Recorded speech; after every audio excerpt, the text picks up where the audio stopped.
কয়েকটা ধনেপাতা নিতে, কিন্তু বৃষ্টি তো শুরু হয়ে গেছে। ছোট মাছ রান্না করব, তো ছাদ বাগান থেকে একটু ধনেপাতা নিতে আসছি। কারণ হচ্ছে ছোট মাছগুলো ধনেপাতা দিয়ে, এই বিলেতি ধনেপাতা দিয়ে রান্না করলে আমার কাছে এত বেশি ভালো লাগে, মানে বলে বুঝাইতে পারবো না। তো যাই হোক, এইটুকু নিয়ে নিলাম, আলহামদুলিল্লাহ।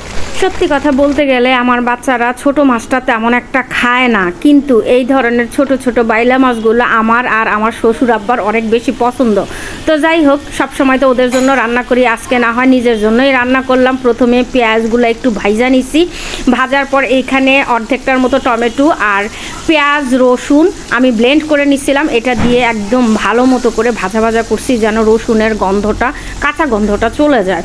তো রসুনটা যখন ভাজা হয়ে গেছে, দেখেন টমেটোটা কিন্তু গলে গেছে। প্রথম এই অর্ধেকটা টমেটো দেওয়ার কারণ হচ্ছে টমেটোটা যেন গলে যায়, তাহলে দেখবেন তরকারির কালারটা খুব সুন্দর আসে আর গ্রেভিটা অনেক সুন্দর হয়। এর ভিতরে দিয়ে দিলাম প্রয়োজন মতো মরিচ, লবণ, হলুদ, ধনিয়া, জিরা গুঁড়া সব কিছু দিয়ে সামান্য একটু নেড়ে চেড়ে নিলাম, যেন মশলাটা একটু ভাজা ভাজা হয়। তারপর দিয়ে দিব পানি, কারণ পানিটা না দিলে কিন্তু মশলাটা আবার পুড়ে যাবে, যার কারণে পানিটা আমাকে দিতেই হবে। তো পানিটা দিয়ে কিন্তু আমি একদম ভালোভাবে ততক্ষণ পর্যন্ত কষাবো যতক্ষণ পর্যন্ত তেলটা একদম উপরে চলে না আসে।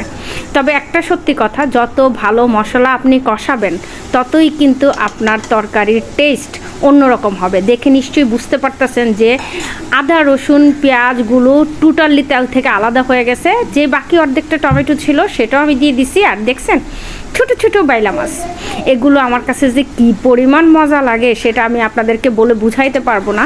তবে কাটতে অনেক কষ্ট, অনেক ঝামেলা, সেজন্য অল্প করে সবসময় আমার জন্য আমি নিয়ে আসি।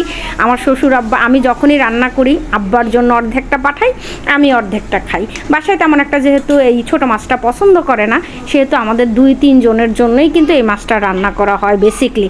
আর বেলে মাছ কিন্তু সহজেই ভেঙে যায়।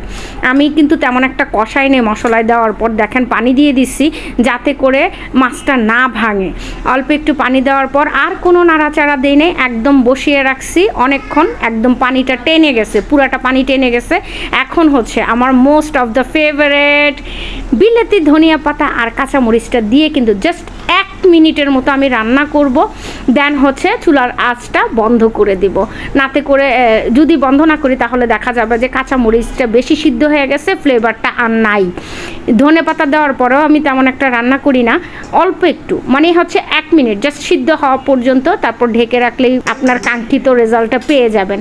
সত্যি কথা, এত সুন্দর একটা স্মেল আসতেছিল, আমি তো অপেক্ষা করতেছিলাম কখন হবে আর কখন আমি ভাতটা নিয়ে বসবো। আমি কিন্তু ভাত রেডি করে রাখছি, দারুণ হয়েছে।